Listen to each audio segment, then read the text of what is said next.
یحییٰ بن سعید رضی اللہ تعالیٰ عنہ کہتے ہیں میں نے ابو امامہ ابن سہل انصاری سے سنا، وہ کہتے تھے کہ ہم لوگ مدینہ میں قربانی کے جانوروں کو خوب کھلا پلا کر موٹا کیا کرتے تھے، اور عام مسلمانوں کا یہی طریقہ تھا۔ اس حدیث سے معلوم ہوا کہ صحابہ اکرام رضوان اللہ اجمعین کا عمل بھی قربانی کے سلسلے میں وہی تھا جو انہیں سرکار دو عالم صلی اللہ علیہ وسلم کی سنت اور عمل مبارک سے معلوم ہوا تھا۔ اس حدیث سے یہ بھی معلوم ہوا کہ قربانی کے جانور کو خوب کھلانا پلانا چاہیے، خوب خدمت کرنی چاہیے، اور اس سے شفقت کرنی چاہیے، محبت کرنی چاہیے،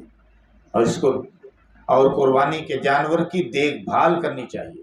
اس کی صحت اور صفائی کا خیال رکھنا چاہیے۔ یہ سنت صحابہ ہے، یہ سنت رسول صلی اللہ علیہ وسلم۔ صحابہ کا معمول خدا کو پسند تھا، اور صحابہ کا معمول مصطفیٰ کو پسند، صحابہ کا معمول خود پسند تھا، اور صحابہ کا معمول مصطفیٰ کو پسند تھا۔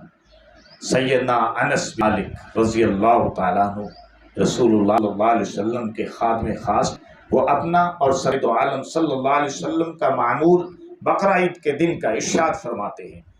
قال كان النبي صلی اللہ علیہ وسلم يضحي بكبشين انا اضحي بكبشين،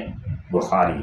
کتاب الاضاحی۔ نبی کریم صلی اللہ علیہ وسلم 2 مینڈوں کی قربانی کیا کرتے تھے، اور فرمایا حضرت انس رضی اللہ عنہ نے کہ میں بھی 2 مینڈوں قربانی کرتا ہوں۔ اس حدیث معلوم ہو گیا بقرعید کے دن سرکار دو عالم صلی اللہ علیہ وسلم کا معمول مبارک قربان کرنا تھا۔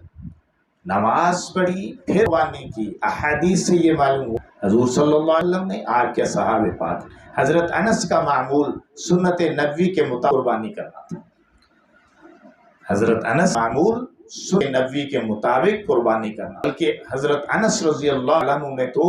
محبت نبوی میں ڈوبی ہوئی ایک اور بھی فرما دی، چونکہ میرے آقا میرے مولا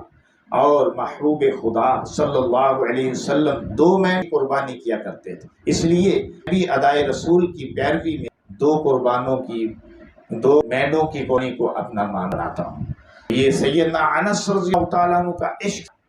یہ اصول تھا، یہ محبوب کی اداؤں کو اپنانا تھا، محبوب کی اداؤں پر مٹنا تھا، محبوب کی اداؤں سرمایہ حیات سب تھی۔ جو محبوب کو پسند ہے اس کو کرنا، محبوب کو پسند ہے اس کو نہ کرنا، جس سے محبوب دوستی اس سے دوستی کرنا، جس سے محبوب دشمنی کرے اس سے دشمنی کرنا، جس کو محبوب ناپسند کرے اس کو ریز کرنا۔ سچ ہے صحابہ اکرام فنا فی الرسول کے مقام پر فائز تھے، اس لیے تو رسول اللہ صلی اللہ علیہ وسلم نے ارشاد فرمایا، اللہ فی صحابہ لا تتخذوہم من بعد رضا، اللہ میرے بعد میرے صحابہ کی شانہ نہ